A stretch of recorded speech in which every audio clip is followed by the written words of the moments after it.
መረጋጋትና ከራስ ጋር መሆን። ራሳችንን እናዳምጥ። እውነቴን ነው። ቁጭ ብለን እናዳምጥ።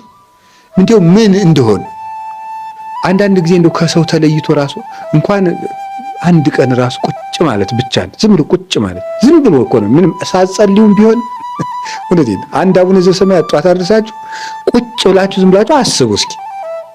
ቆይ እኔ ማን ነኝ? ስሜ ማን ነው? እኔ ምንድነኝ? ሰው። እኔ ምንድነኝ? ክርስቲያን። አሁን ምን እያረኩ ነው? እንደዚህ። ትናንትና ምን እያረኩ ነበር? እንደዚህ። እንደዚህ ሊሆን የቻልኩት በምን ምክንያት? እንደዚህ የደረሰባቸው አባቶችና እናቶች እንዴት ብለው አለፉት? እንደዚህ አድርገው። አሁን እኔ ማድረግ ያለብኝ እንዴት ነው? እንደዚህ። ይሄን ሳደርግ ለወደፊት የሚገጥመኝ እንቅፋት ምንድነው? እንደዚህ። ለዚያም መወስደው መፍትሄ ምንድነው? እንደዚህ ብሎ ማሰብ ይፈልጋል።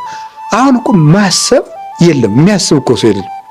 ይቅርታ ስለጠቀለልኩ፣ ግን ስለማናስብም ጭምር ነው።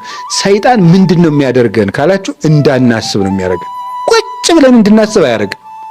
የፈለገ ቢሆን እንቅልፋችን አይናችን በእንቅልፍ እስከምትከደንባት ቅጽበት ድረስ እንዳናስብ ነው የሚያደርገን።